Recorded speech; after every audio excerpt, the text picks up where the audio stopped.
All right. Good morning, everyone. We're going to start with grand rounds. Our speaker today is Dr. Jason Abel, who I'm sure most of you know. He's the chief of the section of urologic oncology here. He's also the Robert F. and Dolores K. Schnee's chair in urologic research. He did he's originally from Texas, did his medical school at UT or at UT Houston and residency at University of Utah, and then went to MD Anderson for his urologic oncology fellowship before making his way up here. He is the 2018 Gold Cystoscope Award winner. That's, a really um, uh, prestigious award given by the American Urologic Association for, basically a young star in our field. And so it's really neat that we have someone who had distinguished themselves so early in their career for their research in renal cancer. And so you'll be hearing from him today about small renal masses. So thank you.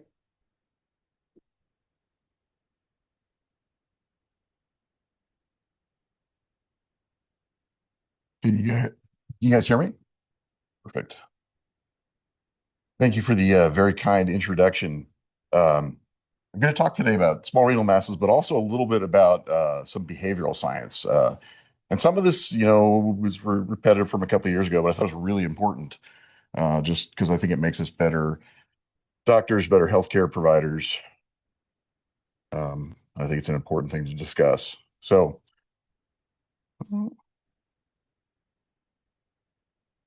okay. All right. Just a quick random fact for a second. Anyone seen The Shining? All right, so I watched The Shining when I was a kid with my younger brother. My younger brother's 3 years younger than me, and evidently I told him this carpet was evil. Um, Kind of looks like an evil carpet, but if you look on the internet, you can find there's all these conspiracy theories about this carpet being evil, about all the hexagons and sixes and numerology. It's kind of interesting. But then my brother sent me this random tie this Christmas, and he's like, "Hey man," he expected me to remember 40 years ago that I told him the carpet was evil. I'm like, "Oh, okay." Anyway, so it's either an evil tie or a kidney cancer tie because it's orange. All right, so renal cancer 2026 is really three stories. And we heard from Dr. Shapiro a couple of weeks ago about local advanced and metastatic. And localized is really a completely different story, but it does represent about two-thirds of the patients that we see these days. And just to jump into behavioral science and medical decision making. So you have a tremendous amount of power over your patients. Patients walk in, they are looking for an answer from you.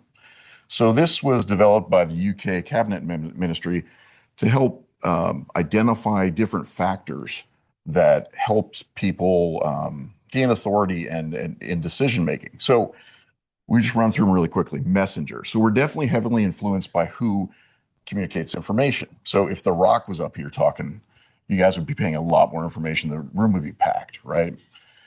Maybe the example I used last time was Taylor Swift, but Zoe is no longer here, so can't really talk about that. Incentives. So our responses are shaped by predictable mental shortcuts, right? So if um, if you think you have cancer, you're thinking immediately the worst case scenario. Norms. We're strongly influenced by what others do. So if your dad had a prostatectomy, you're much more likely to have a prostatectomy. Defaults. We go with preset options. If I offer you a gold standard treatment, I mean, just saying those words, gold standard treatment, does anyone want the silver or the bronze when you're talking about cancer treatment? No. Everybody goes with gold. Salience, our attention is drawn to what is novel and seems relevant to us. It's a much different decision if I'm making a decision about you than if you're making a decision about you, right? Priming, where our acts are influenced by subconscious cues. When you hear the word cancer, you think death. You think, am I going to die from cancer? It's a bad thing. So this is a priming effect. Affect, our emotional associations powerfully shape our actions. You can see this throughout the COVID pandemic. People were making decisions that were strongly shaped on emotions. Commitments. We seek to be consistent with our public promises. I've had patients that test as cancer patients. I can remember were never going to take chemotherapy because their mom or their dad had chemotherapy and it ruined them, right? And ego. We act in ways that make us feel better about ourselves. Everybody is predisposed in this society to do action. Every time you hear a cancer story that is, inspirational, it's about doing something. You rarely hear a cancer story that like, okay, this person came in, they watched their small renal mass for 10 years, they did great. It's just not the story, right? So you can't get away from behavioral science. It is literally everywhere. If you turn on Netflix, the next episode is automatically loaded. You're more likely to binge episodes. And you're even more likely when this goes even faster. That's why that little bar goes across so quickly.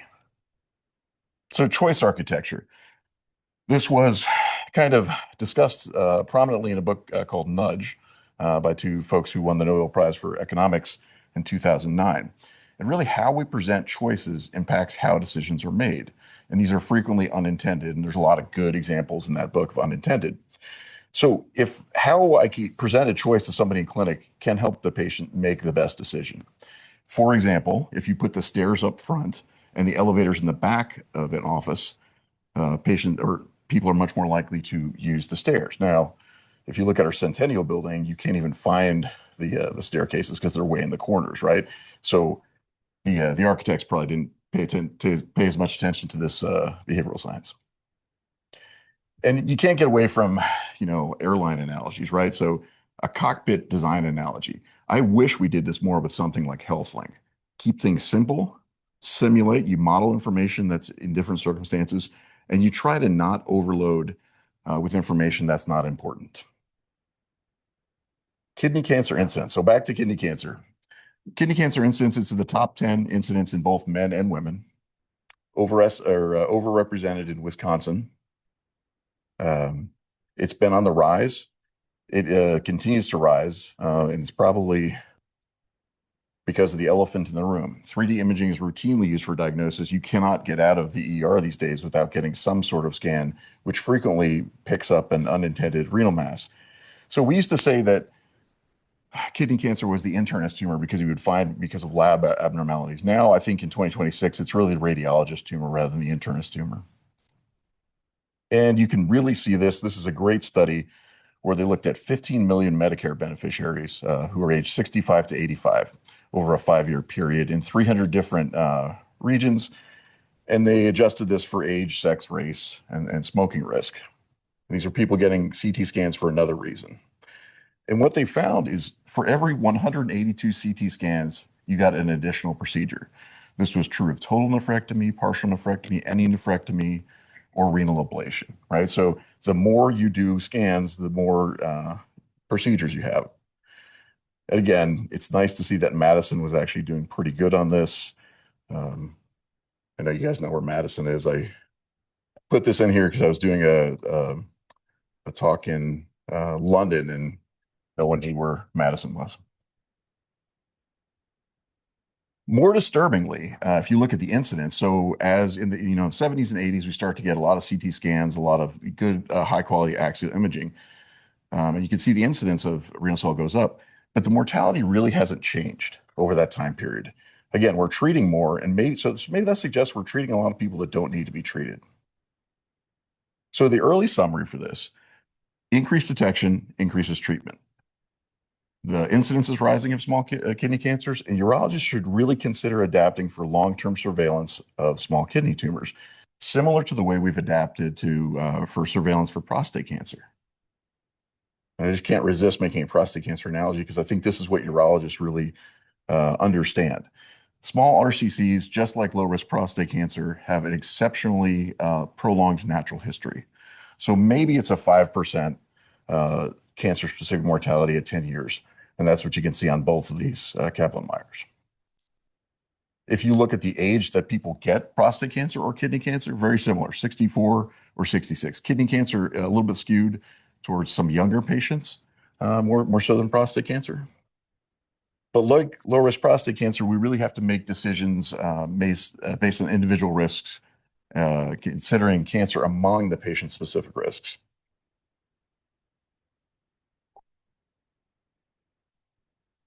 So these are not my tattoos. So these are two studies that if you've been in clinic with me, you hear me present some form of this to every patient, right? So I think these two studies are really impactful. This is Alex Kudikov's study from 2010. They looked at 30,000 patients in SEER, and if you had an RCC, diagnosed pathological RCC, less than 4 centimeters, you had a 5% mortality at 10 years. That is probably towards the upper limit of what you see in studies. So that's a pretty good estimate, but it's a good anchor for patients when they come in. You'd be like, 95% of people 10 years from now will be alive from a cancer standpoint. This is the other study. This has got a lot longer term follow up, but really nothing has changed as far as outcomes. This is the Disarm registry looking at patients who either got active surveillance up front or an active treatment up front. It's now over 1,000 patients, and in both groups, the 5-year cancer-free survival is over 99%, and it's not different in either group. So again, the initial message to patients, and I talk about these studies, is we don't know if you have cancer until we have pathology from a biopsy or surgery specimen.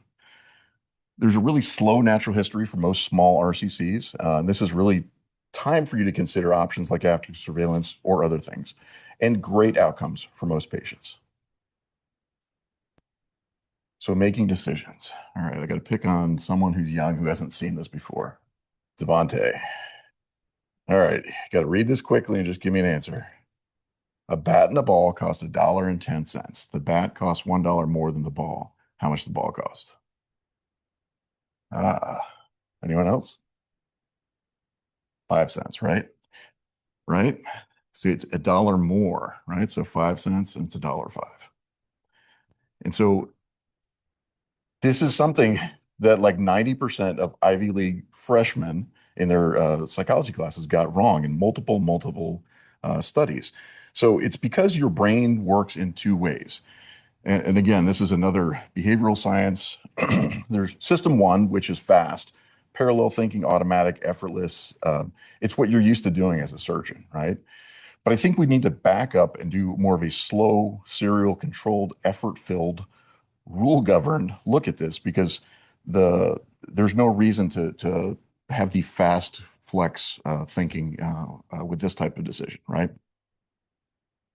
And again, this is a book, Thinking Fast and Slow. Daniel Kahneman also won the Nobel Prize in economics for these behavioral theories. So, what data drive decisions in patients with small renal masses? So, when patients come in, the first thing they ask is it cancer? They want to know. They just tell it to me straight. Is this cancer? And then they usually assume the worst case, and that drives their decision. And they want to know about other tests, and they want to be treated, as soon as possible. All right. Picking on someone else. Philip, 50-year-old patient with CT for diverticulitis. He has a 9 millimeter enhancing mass. What are the chances that this is cancer?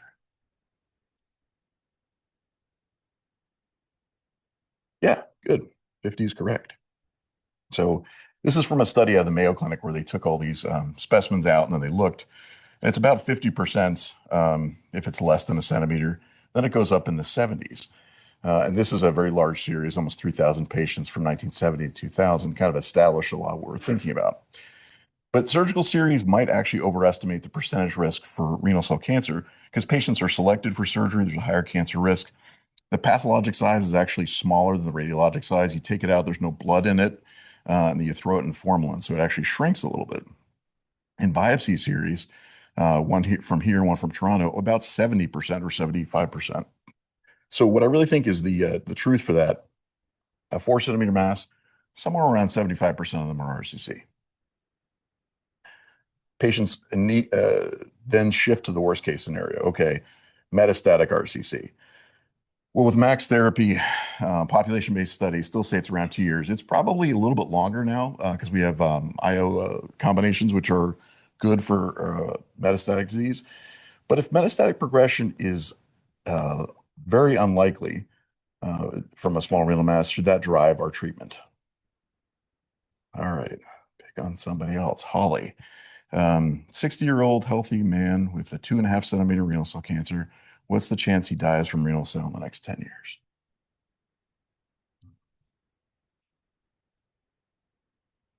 5%, right? So 5% is the number, and then that's a pretty conservative estimate. I'll show you in just a second. So again, back to the study by the Kudikoff, 5% at 10 years for a less than 4 centimeter tumor. Your mortality developing a completely de novo cancer is 7%. So you're more likely to die from another cancer you don't have at the time of diagnosis. And your non-cancer death, 25%, 24% here. So again, you got to keep all these things in your head when you're thinking about what's the best thing for the patient. So more tests. Definitely a high quality renal mass CT or an MRI is essential. These are available just about everywhere these days. So this is a real something that's really moved forward in the field in the last 10 years. What about biopsy? So you can definitely identify cancer versus benign tumor, but you can also provide a bunch of information to guide decision making. Is biopsy safe? This is almost definitely true. Complication rates are significantly lower than any procedure used to treat RCC. Tumor tract seeding is the one thing that comes up quite a bit. A lot of patients mention it. It's rare. We haven't seen it at UW in this century.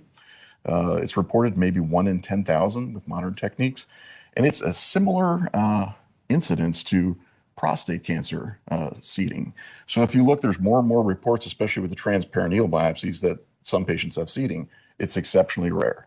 When was the last time you heard anyone discuss biopsy seeding from prostate biopsy? It's just not done. So it's something, it's a weird historical thing that persists in renal cell.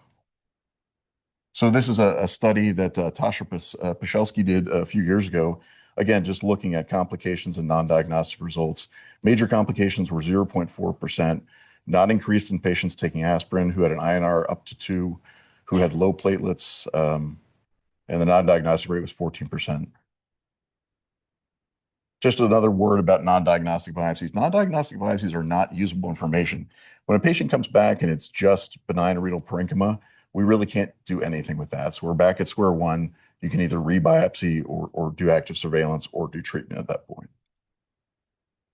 So just to review the accuracy of biopsy, and we just looked at 2,500 biopsies and reviewed this. We're not going to have that data in here, but it will be coming out soon. Is biopsy accurate to predict the presence of cancer? Definitely. Histologic subtype? Definitely. Is it accurate to predict tumor grade? No. So the two non-scientific observations, that if you talk to patients, biopsy does improve informed consent. Patients may change the treatment if they know that they have cancer or if they know that they have a high-grade cancer. And patients with higher-grade cancers may elect a different treatment versus surveillance. It really does require an institutional commitment. At UW, we have an excellent radiology department that does these biopsies and is committed to getting good results and really has rolled these out over the last decade to where we do about 250 a year for renal masses now.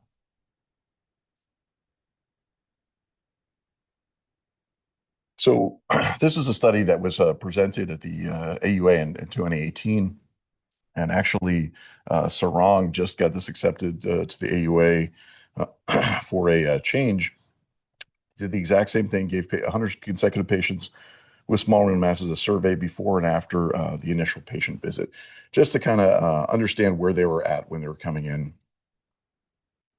And we just gave them a visual analog scale, 1 to 10, and 46% of patients ranked that encounter as the most stressful or among the most stressful moments of their life.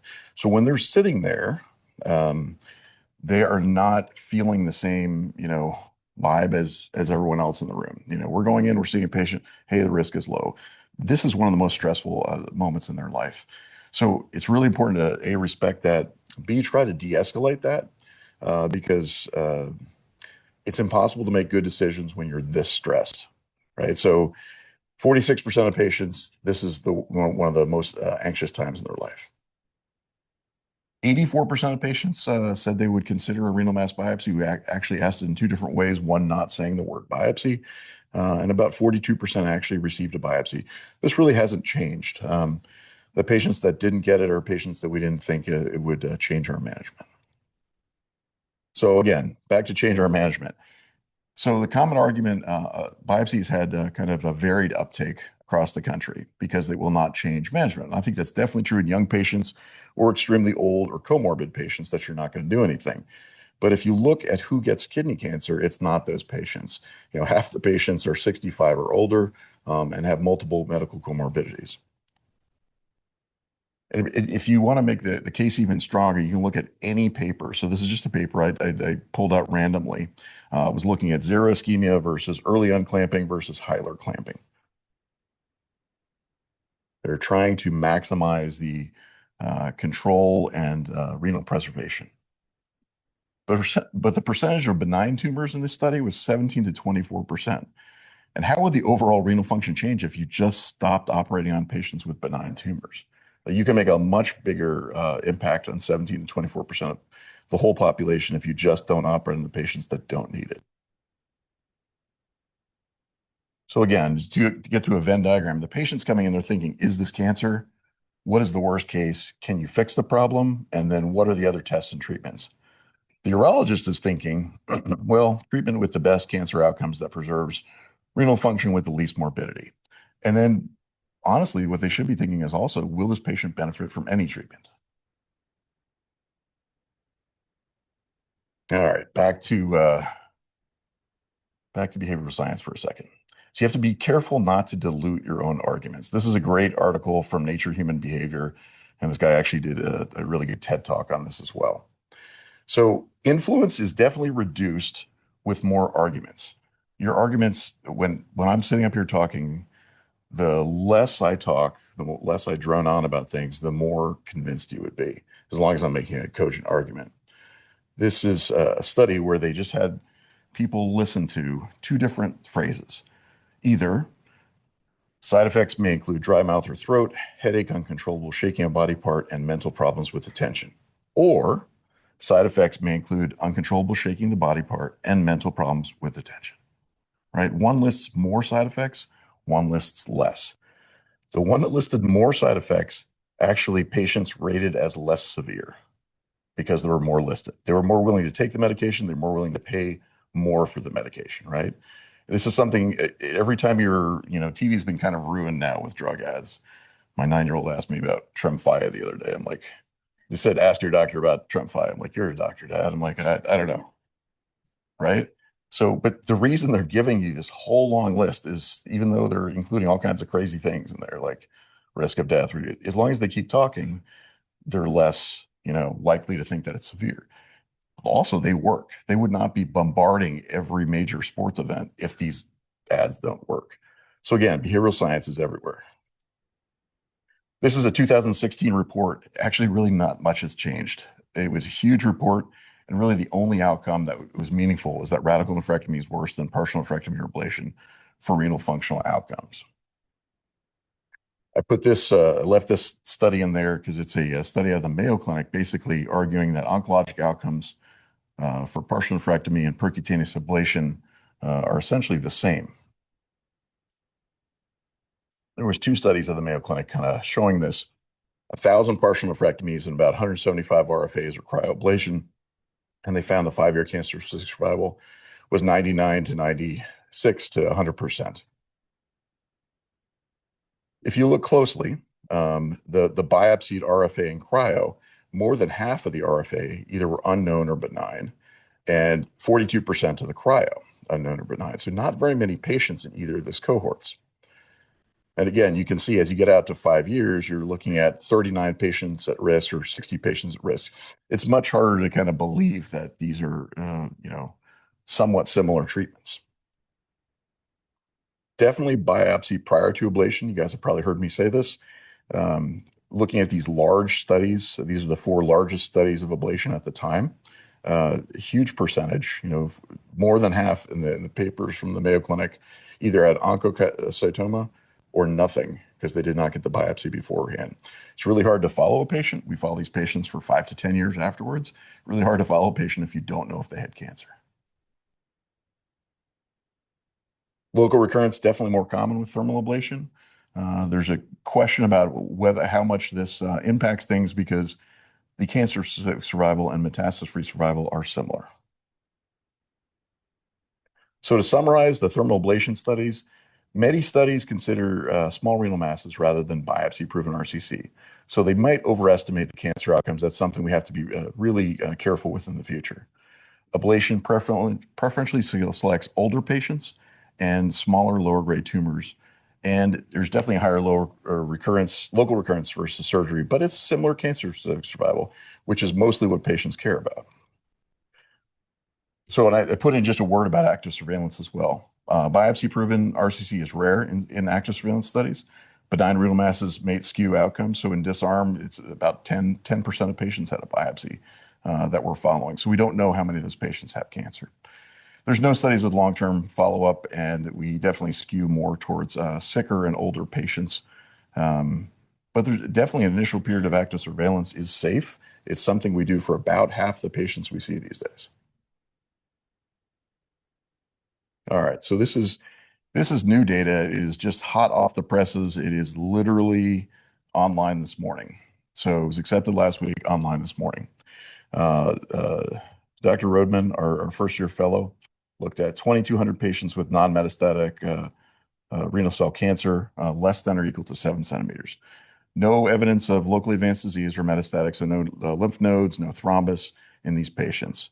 We had 708 patients that had percutaneous microwave ablation, 729 that had partial nephrectomy, and 764 treated with radical nephrectomy. So I put this up just to show the differences in the groups. And again, this is what I was saying, that it's really the downfall of any comparative study like this. So the median age somebody undergoing ablation is 68 compared to 55 for partial nephrectomy. So 13 years older. Definitely those patients are likely to die earlier, right? If you look at diabetes, hypertension, solitary kidney, bilateral tumors, multifocal tumors, all higher in the microwave group. If you look at Charleston Comorbidity Index, the primary driver of postoperative complications, 2 was the median microwave ablation. There was 0 in partial and 1 in radical. If you do look at the size, so for microwave ablation, 2.7 was the median size, 2.6 for partial, so pretty similar. And the median nephrometry score was similar in partial and microwave, definitely worse in radical. So the radical group is definitely a higher risk group.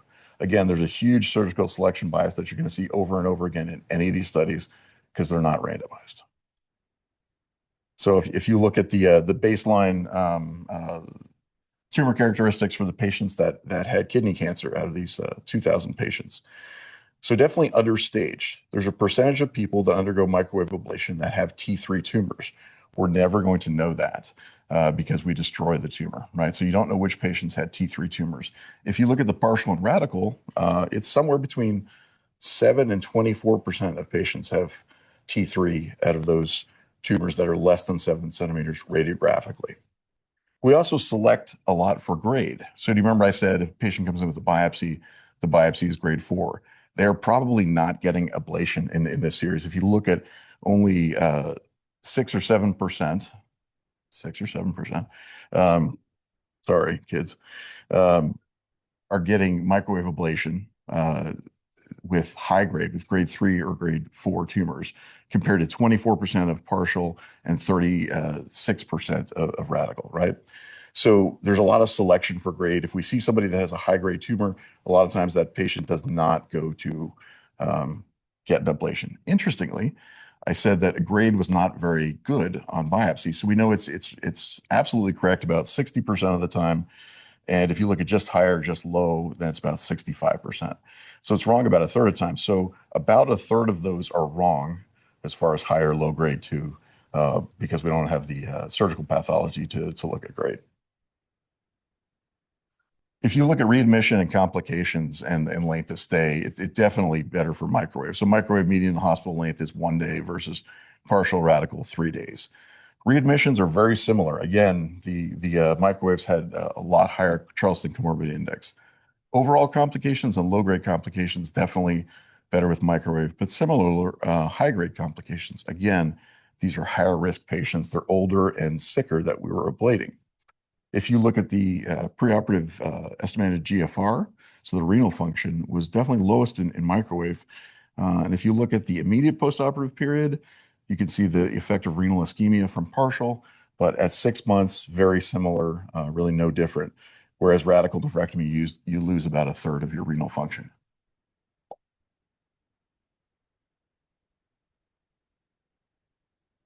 So local recurrence-free survival. At 5 years, there was a 3.6% rate of local recurrence. If you look at the patients that subsequently got a second ablation, 100% of them were successfully treated with 44 months post-op after their second ablation. So basically, 3.5% of patients are getting a second treatment for their tumor. You can argue about whether or not that is beneficial or whether or not you'd rather have potentially two ablations versus one surgery. But the morbidity calculations are pretty much in favor of the ablation. Cancer-specific survival, again, at 5 years, 99.3 for microwave and 99.7 for partial. So really, really, really good. And again, the radical here is a different group of patients. Those patients have much higher risk. So their 94% at 5 years reflects that risk. It reflects that they're larger, higher grade tumors. So this is just a nice way to kind of break it up as well. So we just looked at every centimeter of tumor. So less than 1, 1 to 2, 2 to 3, and then down the line. And if you look at the cancer-specific survival for microwave, 99 or 100, really until you get to 4, and then even the 5 centimeter tumors actually did really, really well. These are really, really well selected patients out of that group, right? Same thing for partial nephrectomy, 99 or 100% 5-year survival from cancer. Again, really, really good outcomes. Only when you get to radical and really when you get to like 5 centimeters radical, do you start to see it really drop from 99 to 90% or 87%. You really have to ignore the microwave and the partial here. They're just not enough to say that it's equal. And definitely admit there's a big selection bias.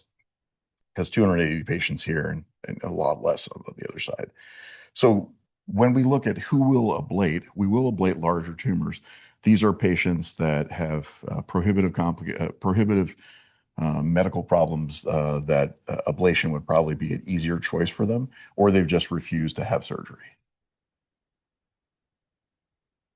So what we concluded in the paper, and we did a lot of, I didn't present all the multivariable and the propensity score weighting and all the other things we did, but definitely higher local recurrence, but it was a 3.6% local recurrence at 5 years.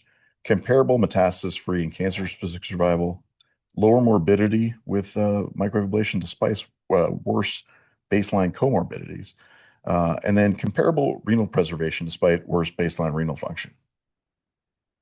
So in a perfect world, we would design a clinical trial and figure out the best treatment for renal cell cancer. The endpoint has to be either metastasis or survival, either cancer-specific or overall survival.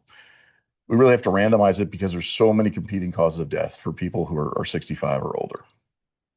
So if we started with just 1,000 patients in each group, and then we follow them for 10 years, in group A, we expect the cancer, only 50 patients out of that 1,000 to die. And if the treatment X, whatever it is 20% better, we expect the mortality to be 40 patients in the, and again, this is a huge study with 10% or 10 patients different after 10 years out of 2,000 patients. No one's going to do this study. And again, this is something to consider, but just realize that this is we're never going to have head-to-head data like this. But wait, somebody actually did the study. So this is a study that EORTC did. It was in 2011 they published this. They were comparing partial to radical, right? So no ablation. 45 centers over 14 years, they could only accrue 541 patients. They closed for futility, right?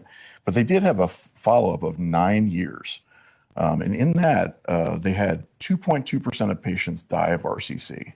So out of 1,000 patients, they would only have 22 events, not the 50 that we're seeing. And in our group, there were 35 events per 1,000 patients. So 3.5% at 10 years died. This 2.2% at 10 years died. It's very interesting to see that. So you have very few events. So instead of having a difference of 10 patients in the two groups, you would have a difference of 4 or 6 patients in the two groups. You're talking about so few events that you would have to have this gigantic study to actually correctly power this, to actually be able to detect a difference. So it will probably never be done. This is a good example of a try, but probably never be done with radiation or any, histotripsy, any of the newer things that we're trying. Unfortunately, there's not going to be randomized data because everything works so well. So, from a urologist perspective, what's the best treatment for a small renal mass? Well, for cancer outcomes, surgery gives you the one real benefit of surgery. It gives you the most reliable stage and grade information. So we still prefer it for younger patients. Just like in prostates, you take out the prostate, you know what the actual grade is and what the stage is. Same thing for kidneys. You take it out, you know what the stage and grade is. If you destroy it, you never really know that, but you know that it's very low risk. Renal function, partial or ablation are similar. Procedural morbidity, ablation is definitely favored. But you really need to ask yourself, does this patient need treatment? You have to consider the patient and the tumor. Surveillance is really low risk. So you can surveil someone for a while. If it doesn't grow, if it is small, especially at less than 2 centimeters, that should kind of be the default these days. And that is in our guidelines currently. This is an older picture, but it's definitely older of me. This is when I was a fellow, I think. Um, and this is my kids ice fishing. I just remember how excited they were to pill out these little tiny sunfish, I think. Uh, and this is the same look that like the residents get when they just do a partial. They're like, oh, this is great. This is the greatest. It is a great case. But we really need to concentrate on bigger fish because the bigger fish are really where we can make an impact on patients' lives. And this, you guys have probably heard me say this before, be a cancer doctor who does surgery, not a surgeon who treats cancer patients. You do not want to be a proceduralist. Every urologist, about a third of the patients they see have some form of cancer. So you want to be a cancer doctor who does surgery, knows when to do surgery, knows when to not do surgery, not just somebody who knows how to do the surgery, not when to do the surgery. Thank you,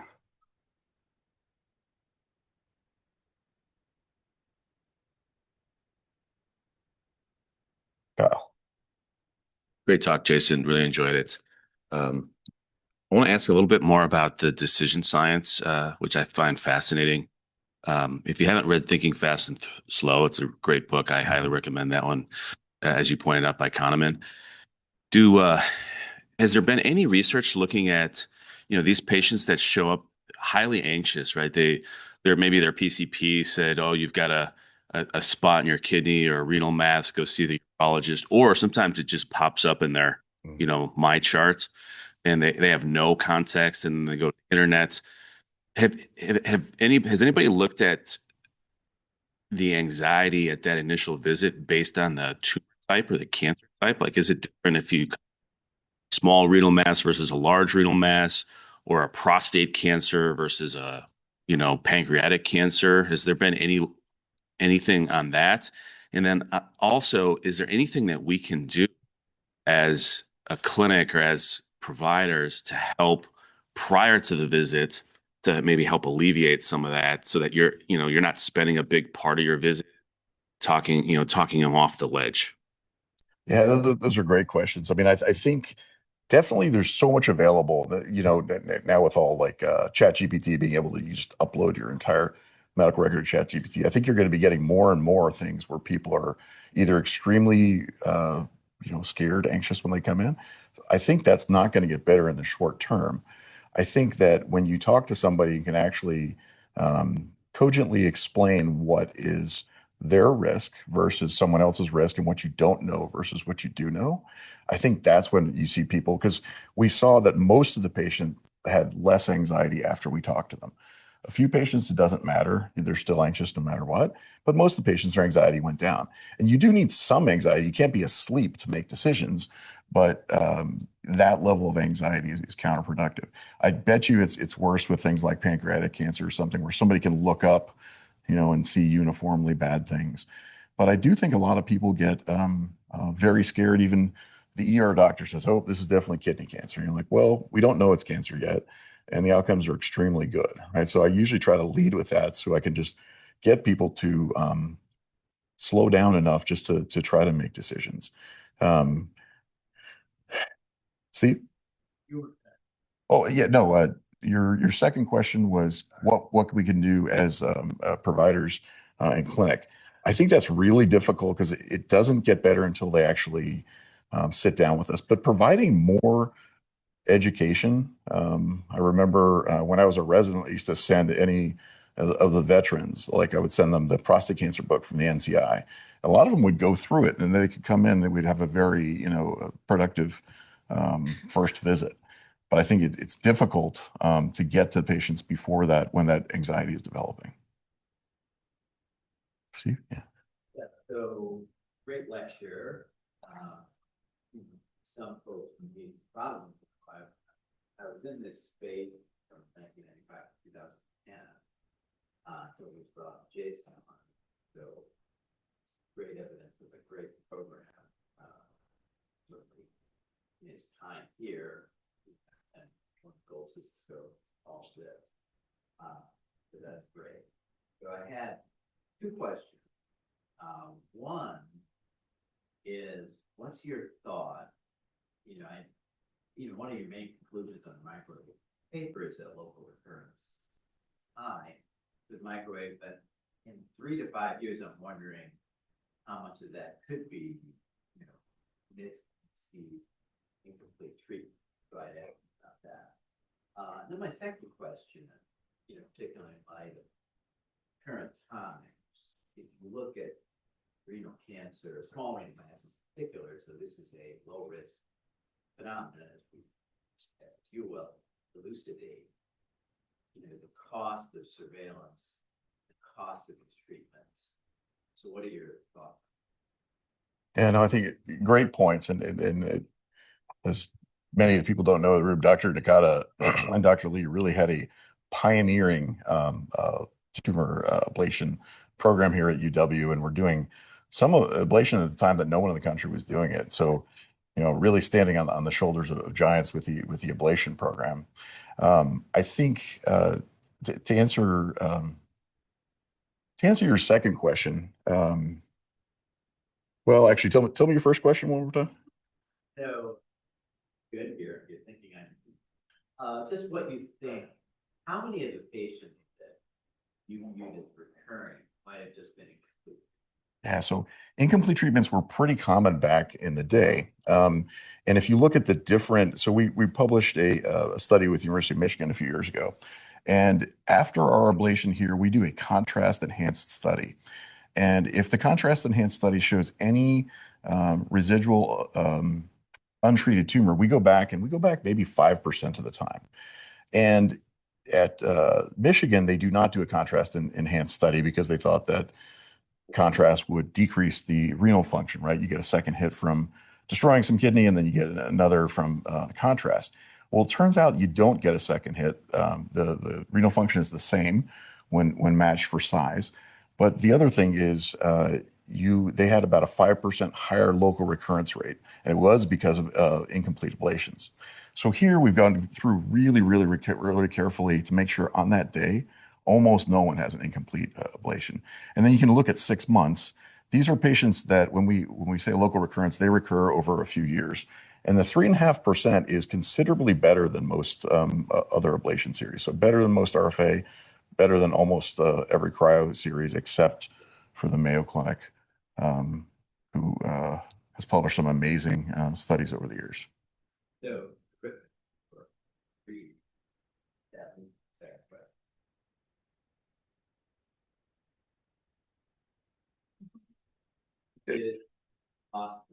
Oh, the cost, yeah. So it's interesting. So we definitely follow patients after surgery, after ablation, or for active surveillance.